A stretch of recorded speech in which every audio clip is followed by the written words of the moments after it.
17 अति पिछड़ी जातियों को एससी आरक्षण की मांग को लेकर 2 दिवसीय भूख हड़ताल। आपको बता दें कि जनपद सहारनपुर के हकीकत नगर धरना स्थल पर 17 अति पिछड़ी जातियों को अनुसूचित जाति एससी में शामिल करने की मांग को लेकर धरना जारी। धरना स्थल पर बैठे संयोजक भोपाल सिंह कश्यप ने बताया कि उन्होंने 2 दिवसीय भूख हड़ताल शुरू की है। भोपाल सिंह कश्यप ने कहा कि 2012 के घोषणा पत्र में योगी सरकार ने 17 पिछड़ी जातियों को एससी आरक्षण देने का वादा किया था, लेकिन आज तक यह वादा पूरा नहीं हुआ।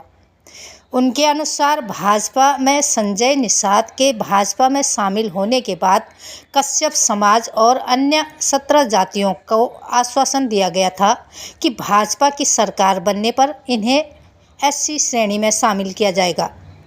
धरने में शामिल लोगों ने कहा कि मझवार, कहार, कश्यप, धीवर, केवट, धीमर, मल्लाह, बिंद भर, निषाद, राजभर, बाथम, कुम्हार, तुम्हार, गोड़िया, माझी, मछुआ, शिल्पकार, कुम्हार और प्रजाति, इन सभी जातियों के वोट से भाजपा सत्ता में आई है, लेकिन अब तक आरक्षण की मांग पूरी नहीं की गई है। भोपाल सिंह कश्यप ने चेतावनी दी कि यदि जल्द ही 17 जातियों को एससी श्रेणी में शामिल नहीं किया गया तो 2027 के चुनाव में ये सभी जातियां भाजपा का बहिष्कार करेगी। सहारनपुर से महेश कुमार की खास रिपोर्ट। खबरों के साथ बने रहने के लिए चैनल को लाइक, शेयर और सब्सक्राइब अवश्य करें। साथ ही हमारा फेसबुक पेज को फॉलो करना न भूलें। जी।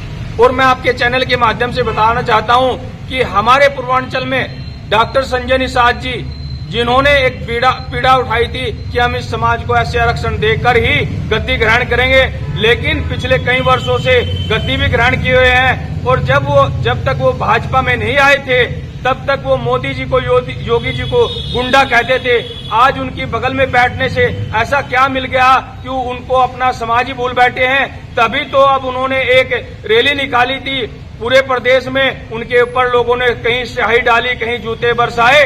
क्या अब भी उन्हें अकल नहीं आई? अब वो मीडिया के सामने रोते हैं कि मेरा समाज मुझसे छिटक रहा है। ये वास्तविकता है, समाज उससे नहीं, समाज बीजेपी से छिटक रहा है। वो तो ढोंग कर रहा है, समाज बीजेपी से छिटक रहा है। अगर बीजेपी केंद्र में भी और राज्य में भी सरकार है और दोबारा बनाना चाहती है 27 में, तो 17 जातियों को एससी आरक्षण देने की कृपया करें। जय हिंद, जय भारत। संजय निषाद जी ने आप लोगों को कहा था कि सरकार आएगी और सरकार में जाएंगे।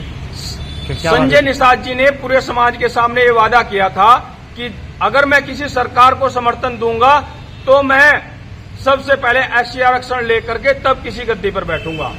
अच्छा, तो गद्दी मिलने के बाद क्या भूल गए? गद्दी मिलने के बाद अब भूल गए।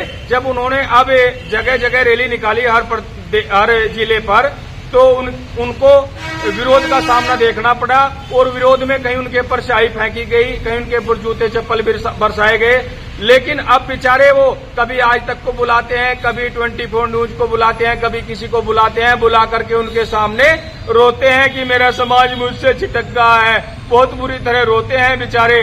लेकिन क्या प्रदेश सरकार में जब वो मंत्री हैं फिर भी वो किसी से इस तरह क्यों गिड़गिड़ाते हैं? वो अपने मुखिया के सामने क्यों नहीं गिड़गिड़ा रहे हैं? प्रधानमंत्री से उनकी डायरेक्ट बात है, अमित शाह जी से उनसे डायरेक्ट बात है। ये एससी आरक्षण आखिरकार उन्हें चुनाव के वक्त ही क्यों याद आता है? और हम तो यही कहते हैं संजय निषाद जी, पश्चिम उत्तर प्रदेश को छोड़ दो, क्योंकि आप के ख्यालात बिल्कुल सही नहीं है। कृपया करके सही सोच, सच्चे प्यार से इस समाज का भले के लिए काम करे। जय हिंद, जय भारत।